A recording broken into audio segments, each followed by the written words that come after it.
अरे, शहर रहने जा रहे हैं? तो सारा गांव ही साथ में बांध कर ले जाएगी क्या? उमेश जी ने अपनी पत्नी मालती जी को सामान बांधते हुए देखा तो आश्चर्य से बोले, हाँ तो ले जाऊंगी। मेरे बेटे ने पहली बार मिलने शहर जो जा रही हूँ। उसकी पसंद के लड्डू बनाए हैं और सूजी के मठरियाँ और आम का अचार। ये बेसन की नमकीन वहाँ मसाले शुद्ध थोड़े ना मिलते होंगे। महीने 2 महीने के वो भी बांध लिए। 2 किलो बड़ियाँ और ये आलू के पापड़, साथ में गांव का देसी घी। बेटे बहू हैं, शुद्ध खाएंगे तो स्वस्थ रहेंगे। पता नहीं उन्हें शहर में कुछ मिलता भी होगा या नहीं। फिर अभी नई नई गृहस्थी बसी है। मुझे जो भी सामान समझ आया मैंने बांध लिया। अब आप ना रोकिए। मेरे बेटे और मेरे बीच में आने का आपका कोई हक ही नहीं है। मैं तो कितना रोई थी पर आपने मेरी सुनी ही नहीं। शहर पढ़ने भेज दिया। अब तो ओमी वहीं का होकर रह गया है। गांव भी नहीं आता। महीनों पहले ब्याह करके गया था, बहू को साथ ही ले गया। एक दिन भी मेरे पास ना छोड़ा। बेटी ना थी तो क्या मैं बहू के लाड़ नहीं लड़ाती? मालती जी की आंखों से आंसू बहने लगे और वो भावुक हो गई। उमेश जी ने संभाला और बैठाया। इतना दुखी क्यों होती है? मैं तो कब से उसे बुला रहा था, पर उस दिन वो पहली बार बोला कि आप ही रहने आ जाइए। उसे तो समय नहीं है, नौकरी भी तो करनी है। आजकल नौकरी घर परिवार रिश्तों और भावनाओं से ज़्यादा ज़रूरी हो गई है।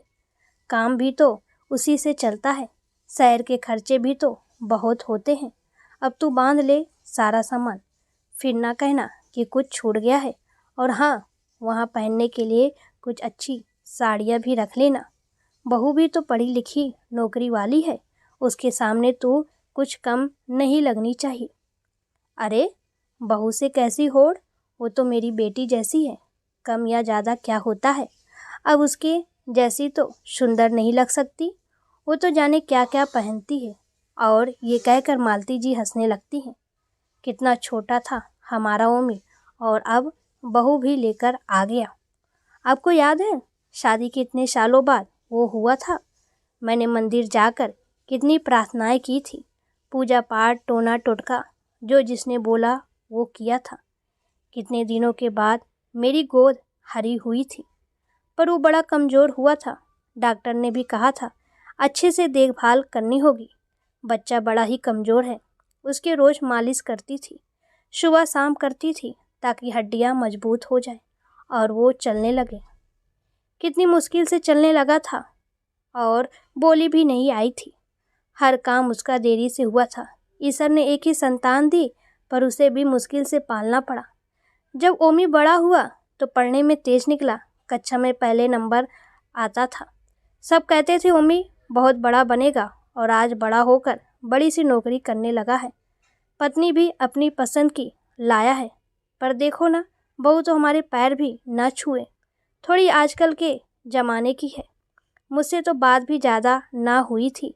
बस हाँ में हाँ और ना में ना कर देती थी। हाँ, पर शादी के तीसरे दिन तो दोनों चले गए थे। नौकरी जो करनी थी मन भर कर देखा भी नहीं। मैं तो काम में ही उलझी हुई थी।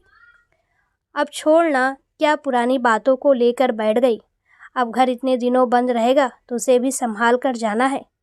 तभी मोबाइल में घंटी बजती है। उसे सुनकर मालती जी खुश हो जाती हैं। सुनो जी, लगता है ओमी का फ़ोन है। वो लपक कर उठा लेती हैं। हाँ बेटा, कैसा है? तूने खाना खा लिया क्या? क्या माँ, हर बार एक ही सवाल। मैं तो कोई बच्चा हूँ जो आप मुझे खाने की पूछ रही हो? मेरी बाबूजी से बात करवाओ। बाबूजी, उस खेत का क्या हुआ? आपने सौदा किया या नहीं? अब शहर में मुझे अच्छी सोसाइटी में फ्लैट लेना है तो जल्दी पैसा चाहिए। डाउन पेमेंट भी देना होगा। आप जल्दी से खेत का सौदा कीजिए। वैसे भी अब उसमें पहले की तरह फसल होती कहाँ है। और गुस्से में उसने फ़ोन रख दिया। ओमी क्या कह रहा था?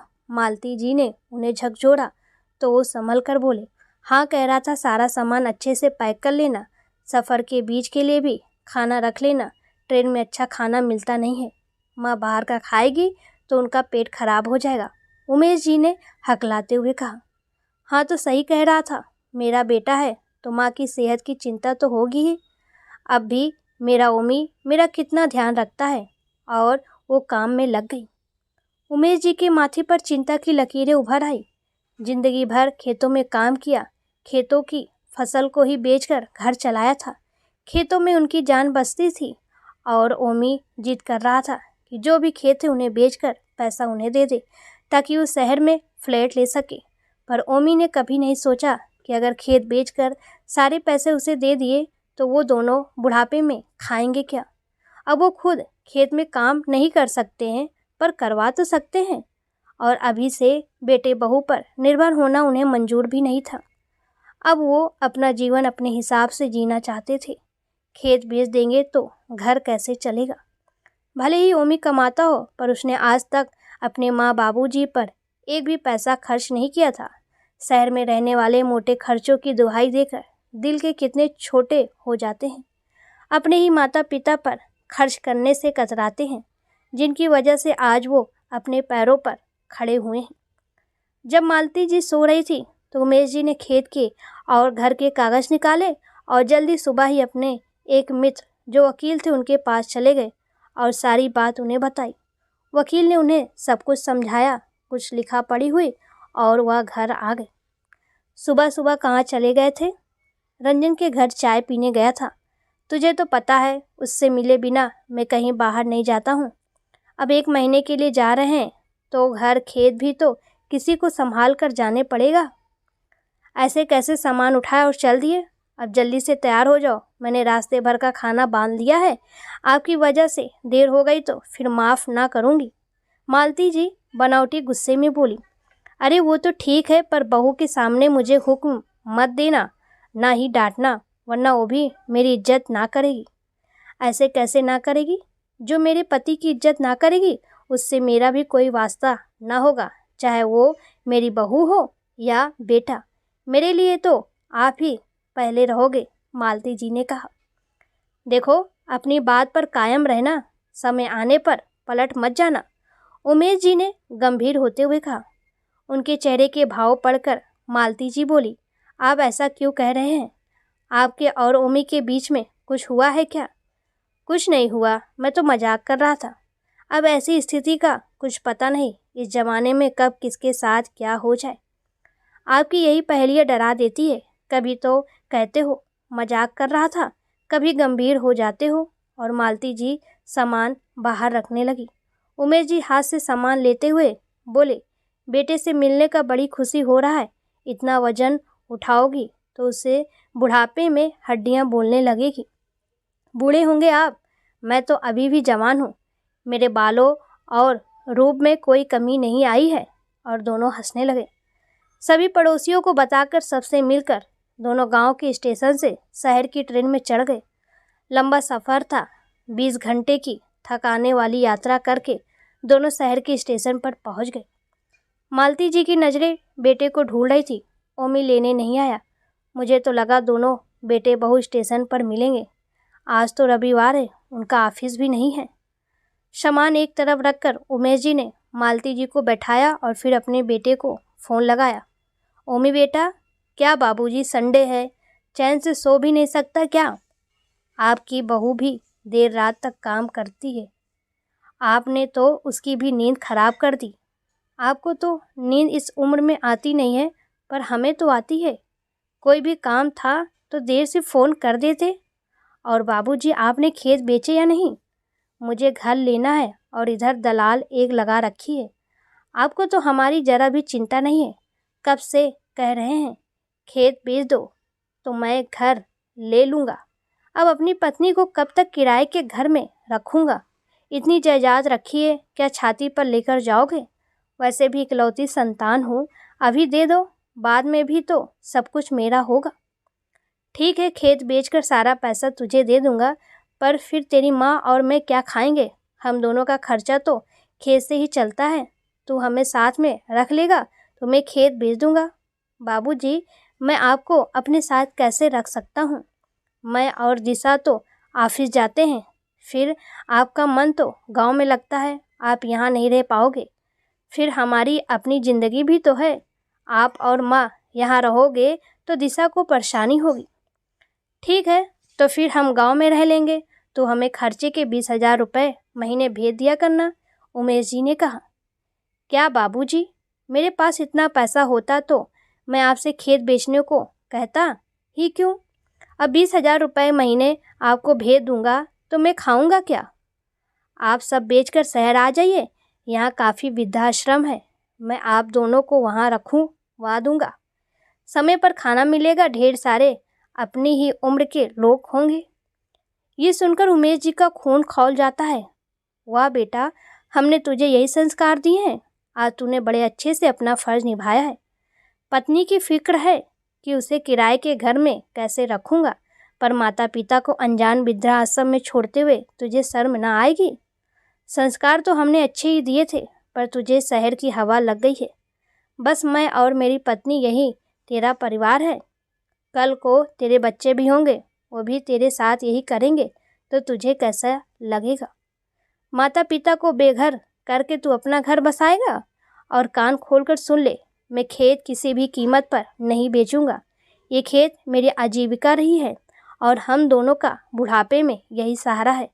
तुझे तो ये भी याद नहीं है कि तूने हमें रहने को बुलाया था। हम तो तुझे मिलने को बेहद उत्साहित थे। हम तो यहाँ तेरे शहर में स्टेशन पर खड़े हैं। तेरी माँ तेरे आने का इंतज़ार कर रही है। उमेश जी भराए गले से बोले, मैंने तो आपको रहने को नहीं बुलाया। वैसे भी कभी ऐसे ही बोल दिया होगा। एक संडे ही तो मिलता है आराम करने के लिए। बाबूजी, कोई भी आपको बोल दे कि हमारे घर रहने को आइए तो आप क्या उठकर चल देंगे। जाने अनजाने मेरे मुंह से निकल गया होगा। ये सुनकर उमेश जी के पैरों तले जमीन सरक गई। थोड़ी देर के लिए वो सन्ने रह गए। मालती जी ने फ़ोन हाथ में लिया तो उम्मी बोल रहा था, बाबूजी, बिना बुलाए कहीं भी नहीं जाना चाहिए। आप ऐसे कैसे मेरे यहाँ आ सकते हैं। मेरे और जिसा के अपने कुछ प्लान हैं, फिर आपने बताया भी नहीं और आ गए। कम से कम एक बार फ़ोन करके बताना तो चाहिए। ये शहर है, आप किसानों का गांव नहीं है। उम्मी, तू चुप कर। तू मेरे पति का इस तरह से अपमान नहीं कर सकता है। हम किसान हैं और खेती करके ही तुझे पाला है, पढ़ाया लिखाया है। अपने बेटे के घर आने के लिए भी बताना पड़ता है। ये तेरी शहर की संस्कृति होगी। हमारे गांव में तो आज भी अनजान मेहमान भगवान के समान ही होते हैं। फिर हम तो तेरे माता पिता हैं। तभी फ़ोन उमेश जी ने वापस ले लिया। अब तू सुन, तुझे खेत और घर में से एक फूटी कौड़ी तक ना मिलेगी। तू अपनी पत्नी को कैसे रखेगा, ये तेरा मसला है। मैं आने से पहले ही सारे कागज़ तैयार करके लाया था। ये घर और खेत हम दोनों के नाम रहेंगे और जब हम दोनों इस दुनिया में नहीं होंगे तो ये घर और खेत बेचकर जो धनराशि मिलेगी वो गांव के अनाथालय में जाएगी। ईश्वर ने इतनी प्रार्थनाओं के बाद तुझे दिया था। काश वो ईश्वर हमारी प्रार्थना नहीं सुनता तो हमें तेरे जैसा नालायक बेटा तो नहीं होता। हम तो तुझसे मिलने आए थे, तेरे साथ शहर रहने आए थे, पर तुझे तो सिर्फ खेत के पैसे लेने हैं। अपने माँ बाबूजी का प्यार और आशीर्वाद नहीं चाहिए। आज से तू हमारे लिए मर गया और हम तेरे लिए मर चुके हैं। कभी गांव आकर शक्ल दिखाने की ज़रूरत नहीं है। हम वापस गांव जा रहे हैं। ये तो तेरी माँ की जिद थी, इसलिए तुझसे मिलाने को चला आया, पर बहुत बड़ी गलती की। मालती ये सब नहीं देखती, एक भरम में जी लेती। हम तो बेटे का घर अपना घर समझकर रहने आए थे। उमेश जी और मालती जी ने सामान उठाया और स्टेशन से ही वापस गांव की ओर चल दिए। दोस्तों, माता पिता बच्चों के लिए सब कुछ करते हैं, पर वही बच्चे बड़े होकर उनकी भावनाओं और प्यार को समझ नहीं पाते हैं। शहर चले जाते हैं, गांव की संस्कृति, माता पिता के त्याग और प्यार को भुला देते हैं।